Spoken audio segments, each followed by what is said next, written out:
former MP ari zvekare former deputy spokesperson webato reCitizen Coalition for Change uyo anoitwa Gift Sisiba Ostalos osvika pakutaura kuti it's homeland or death, hapana kusiri kufa, achikurudzira vanhu kuti vakwanise kurwisa kuti vasvike parusununguko. Ndingati it's like ari kuencourage said that inzira ipi inoshanda, isaid yekuratidzira iyoyo kana kuti kuita sei. Ndo nyaya iripo muri yeZimbabwe. Tanga nekulike this video kana uchangovhura tobva taonesana tichipinda mushoko. So vaSisiba Ostalos vari kunyora panapa vari kuti we must persist in our collective fight against dictatorship in Zimbabwe, acknowledging that this struggle is far from an easy walk in the park.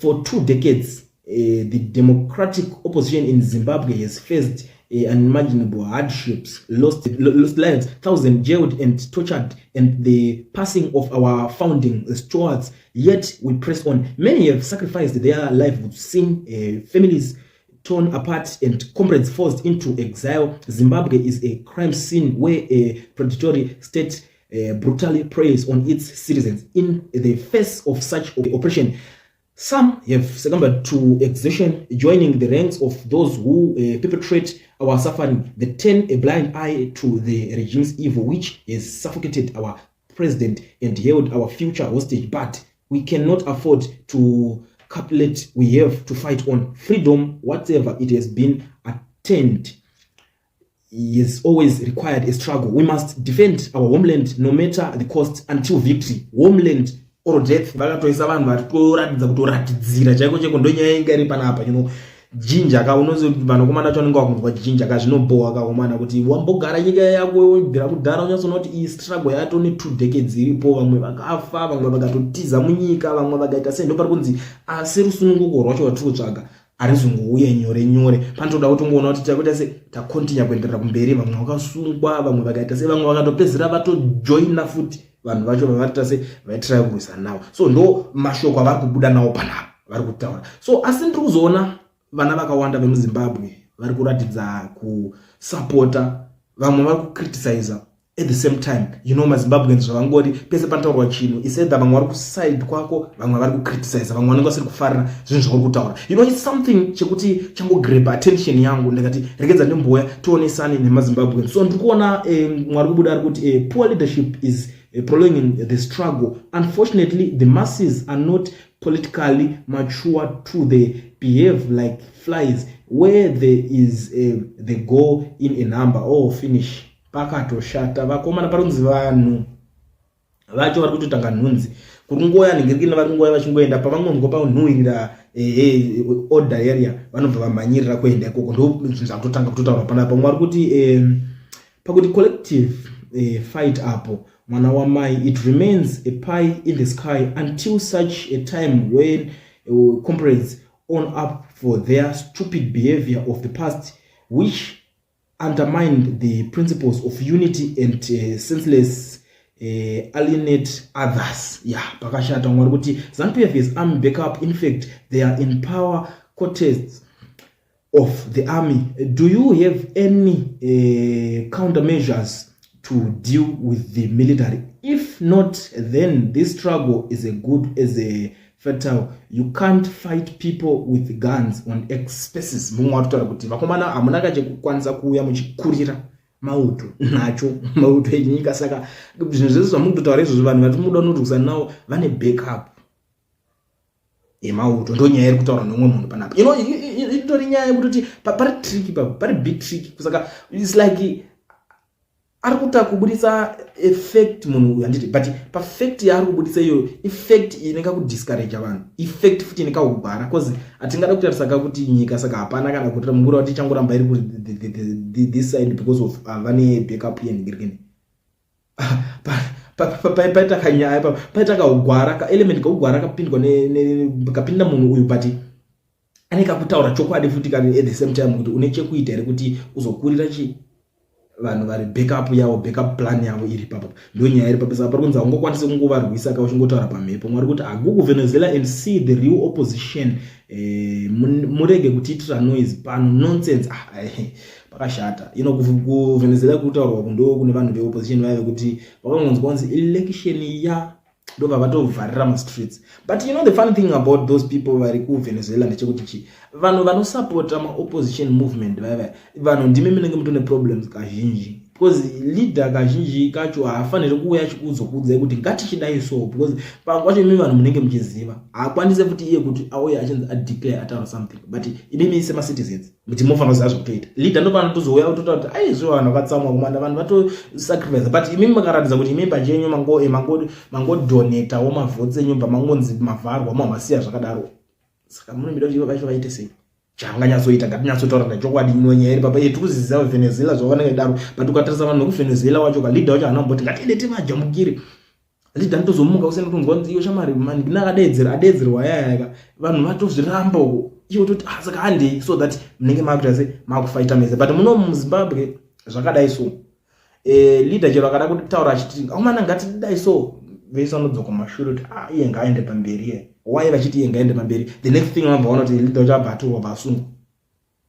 Iwo sara kuti takazvitaura zvakubana haisi zvekutamba kumana munosiya mhura kumana ona ndo nyaya inenge ichipo, kana kuti vatanga kuchikidzirwa mastatement aita vanzi vakomana regai munokuwara. Saka munhu akagonzwa izvozvo kunzi regai munokuwara anobva aningira. But anyway mwari kubuda ari kuti Chamisa akadya ega akadya ega iri mari yezano country vakomana ma-interface rallies amakaita across the country just after my elections. What was the purpose? To calm us, sponsored by Mnangagwa. Akumanaga vanhu vakatsamwa kumana umwe ari kutaura kuti mimi makazotenderera muchinodzikamisa vanhu muchiita tumarali kwenyu makapuwa mari netimu iro riri kuti mutidzikamisa vanhu pakashata mwari kuti it is unfortunate that you are being blamed for our collective cowardice. I applaud the efforts you made informing people about the court dates and times for the 78 and asking people to come in numbers in solidarity with most of those shouting loudest. He never turned up, not even once. Vamwe vacho vanozoningina ndonyaya ndikubva kutaura kuti vanobva kuti iwo leader ukabuda ukati ndakutoda iso ndakutungamira pamberi mamasi acho vari kukomulena tanzwa nenzara chitaidai vanonge vakatogara zvakuti arikadza timboona mana kunozvamburwa vanhu cause tazara negeneration manje iko zvinezvi yekuti yakutotyira nyama dzayo manje. Generation yekuti kutungumba vari kutotya kana mbama jayo anoivhunduka zvisingaite utoti mana vanorova ndonyaya yandakatoona iri kuitaitika papa. Mwari kuti how exactly are we supposed to do that? Please tell us, cause my speech aya taneta nawo please.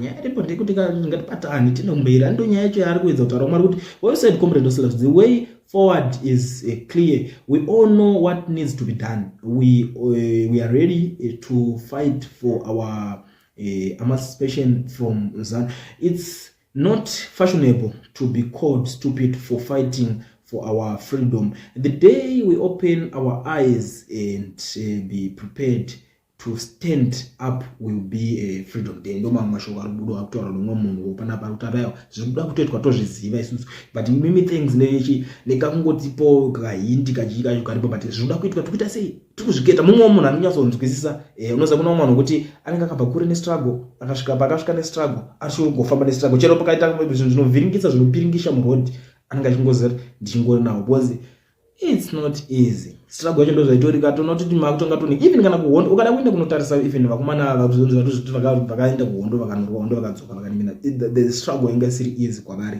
Unoona tozonzwa kuti kune rimwe raitobhadharwa mari rototengwa rototi nezvichokwada aenda tozvisiyeni urati vaenda vakadai so makomrade but makomrade achanga akachenjera aita zota vakabuda vakadai varitoenda zvavo. Saka zvanga zvingoriko kwese vananigirikini vaingotengesa izvingonzi vatengesi kubva ikoko ndo pakatotengera nyaya kuti unotozongonzi vatengesi mazodai so ndo nyaya inenge iripo. Mwari kuti true many have succumbed to exertion and the love of money. For sure vanhu vanda vakaenda kumana mwari kuti come negotiation won't work and faith won't help too, but we need you with us in a face-to-face with government. Come back to the people, ask us what we want. Maybe you understand what's up. Yeah, but these people want to try, but it's just that vanotadza kuunderstand the language inenge ichitaurwa nawo. We understand the language ndo pandakatoona pane nyaya. Mwari kuti koiona fadzai musingasungwe but munotaura zvamunoda vamwe vakangotaura vatosungwa pane trick manje. These guys is not kuti vanenge vachitaura zvinosungisa, hakuna munhu kutaura munhu zvana kuti for example munhu ataura kuti aiwa zvakadai izvozvo doti hazvisi right.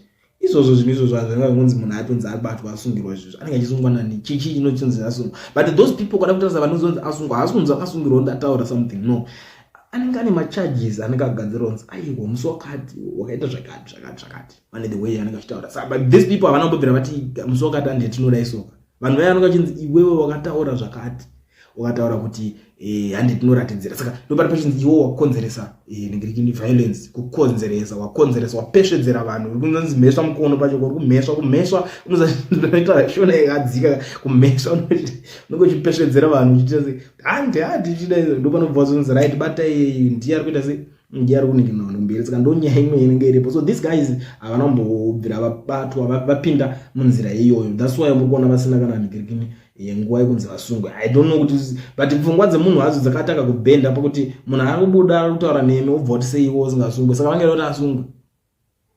And what's next? Obva wangonyora pamedia kuti free Ostalos. Kana kwanenge achizotungwa kuti kwacho havauye futi vanenge kuti free Ostalos.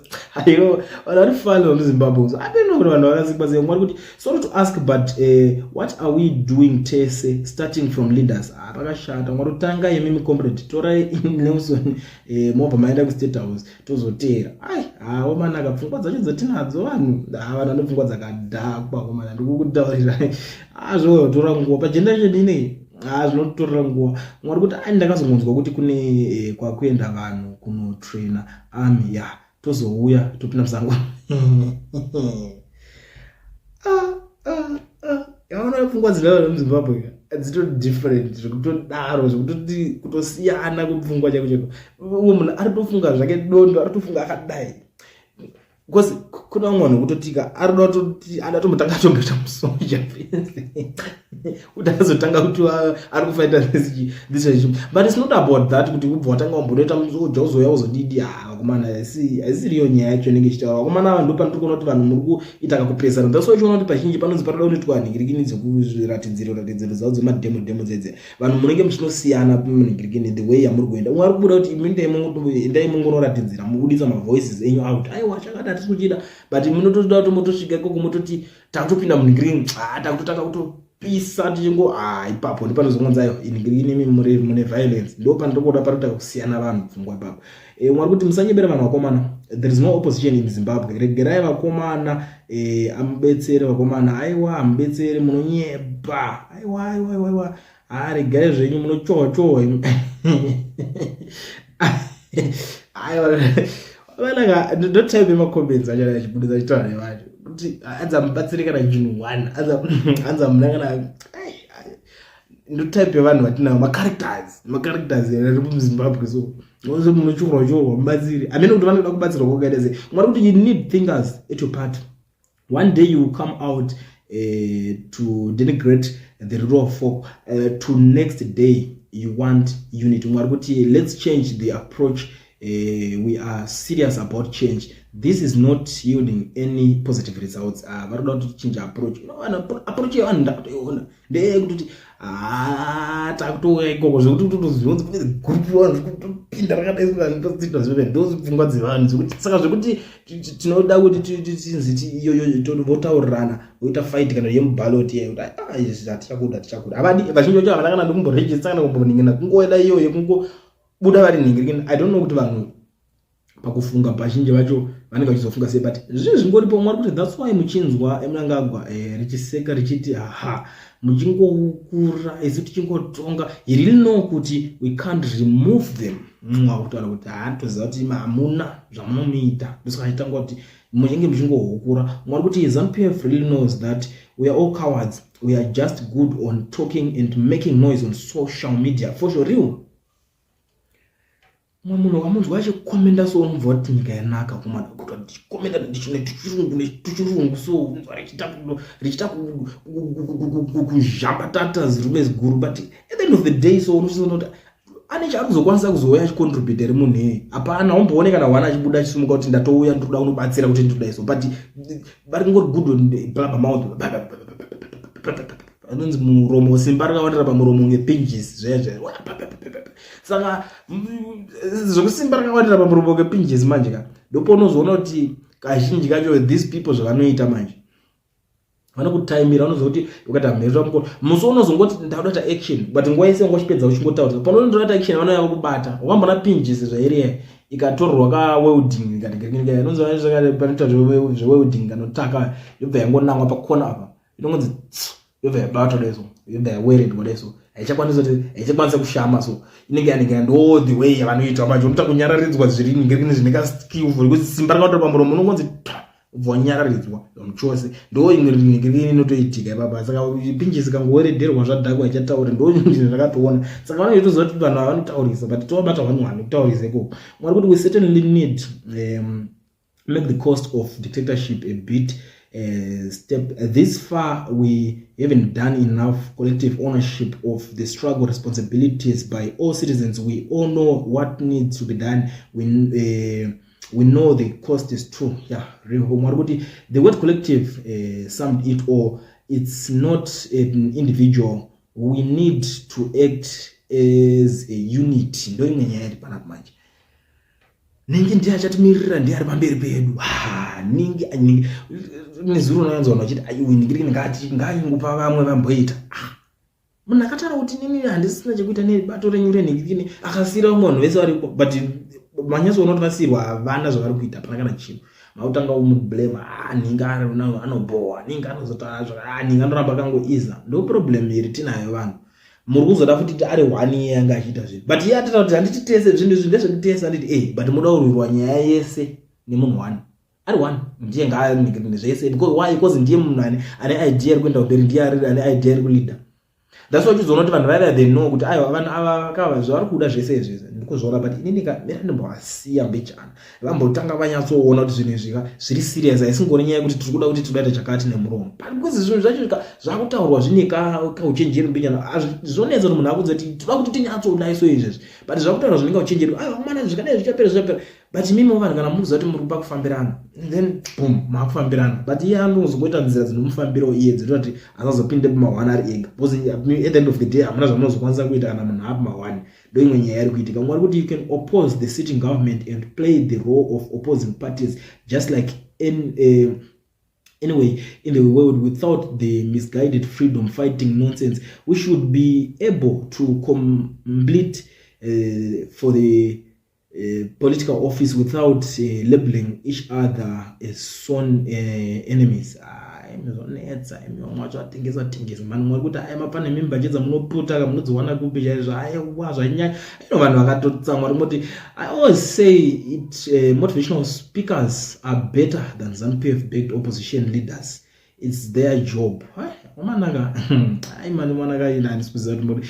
we still calling for a fresh election? What should be our fight? Fresh election. But fresh election tingatotaura imwe izvi zvichitangira papi chezvo ndatingati kuri kunzitambotaura zvedu acho aripa munenge because ona imwe problem iri kuitika ndeyekuti inini ndakambosangana nomwe akanyatsotaura fact kuti aiwa my elections are 2023 aya haana kuchallengewa kana koti kana kupi haana kuchallengewa or ini tsika kureva kuti bo ndo zvakataurika ndidzvanza haana kana kuchallengewa kana kupi zvako vanhu vangoramba vakaita sei vakanyarara. And the next thing ngoti sadaki chaiwa nechi neCM report ndiyawo neCM report what's next CM report yo or I don't even know. Saka zvisina kuchallenge kwa zvinonetsa kuti muzoti muri kuda kuita fresh nigiri vangotaura ngoti guys tikuda fresh nigiri but hazvina kuchallenge kwa kune dzimwe nzvimbo zvinani kuti ta challenge wakata vatabiridzirwa kunigiri ngechekukoti kwacho zvinokwanisa kunzwisika because zvato process yekuchallenge inenge yatotanga. But anyway hapana chero makada kunzi mubatanze mafunding acho mari dzacho dzoti muno challenge kana kupi kwacho toziziya munotaura kuti madictionary captured but zvikangopfura nekoko vanhu vacho munopedzera makawada futi panzi pakuzodiwa mari yakati kuti kuningiri nezvekukoti zvacho nomunzwa kumwe akutoti zvakati ndakatoremerwa ine akutonanga zvinhu zvisinganingiri. Saka zvinonetsa mwari kuti you admire everyone. ZANU-PF is clear you are now using that homeland or death signature by a ZANU-PF apologist wafaro we have grown well on your irrelevant compositions. Now in the opportune movement to progress and break free from the never-ending political battles, take note that enforcing laws in a country is not dictatorship, as laws are made by another process. Pakashata vanhu varikuita kujamuka madzadiwa, but inini zvangu ndikuona kuti pakashata mwari kubuda kuti you are hypocrites, Ostalos. You don't mean what you have said. Iwena Nero destroyed what was a formidable opposition party, and now you pretend as if Muriku Rwadziwa, when in actual fact its mission accomplished and the dollars came in your pockets. We are not fools. But I think I'm the way right now. Personally, why ndiri kudaro?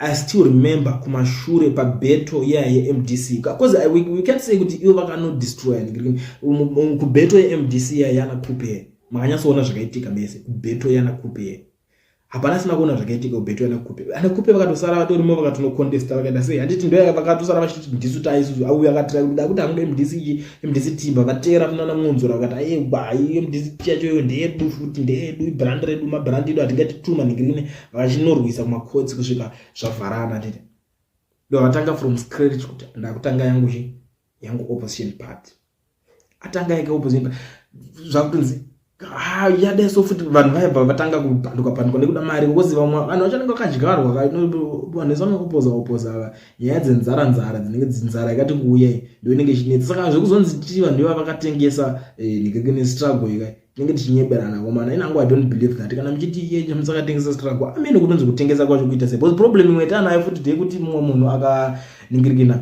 akarerwa nemutengesa akufungwa kuti munhu wese mutengesa. Ndakatozvionera manje zvokuti pfungwa dzemunhu ajaira kutengesa, so akakura ari paningirikini yekutengesa chinjana kachingwa ndingimutengesa kutengesa uya mudai aiwa mutengesa. I don't even know kuti zvinofamba sei papa. Ndozoti vanhu vakawanda vatotati timu riri kuningira kuti isusu tiri macomrade, vamwe ana baba vedu vanga vari macomrades, but rimwe timu haritauri kuti ana baba vedu vanga vari macomrades. Saka vanga vari chii? Because inini as long as ndiri eZimbabwe inini ndokutokuudza kuti inini nasekuru vangu anani nababa vedu vanga vatoriwo macomrades, because vakaita pass through process yehondo yacho ikatoitwa nditi seizvo zvakanakawo zvinenge. Saka tingaramba chiipa pavakaita that process vanga ritoriwo imomo muningirikine muhondo macho ikatorwiwa fine. Saka chikuzonzi mutengesi zvinenge zvapana, but ukatoona kuti vanenge vachida kuti ningi mutengesi ivo vacho ndo vanenge vatora vana vatengesi because vanenge vakaningirikina vachiipa. Ndonyaya iripo inenge ichiitika. But anyway, muri Zimbabwe ndonyaya iri panapa ndiri kuyana enda kubatira iri kutaurwa nava Gift Siziba Australia. Sikusaziva kuti imi muri kuionawo senyaya. Namwe ndingodarika nepanapa ndichingodhisha ndichikuzivisa zvinhu zvinenge zvichingoitika, so that tonyazotanga dhere redu tichiziva zvinhu zviri kuitika. So kana watanga kusvika panapa first time yako, tanga nekusubscribe, ucomment, ulike, ushare, tobva tasangana pa next one uchindisirawo kundiudza kuti uri kuionawo senyaya iri kutaurika panapa.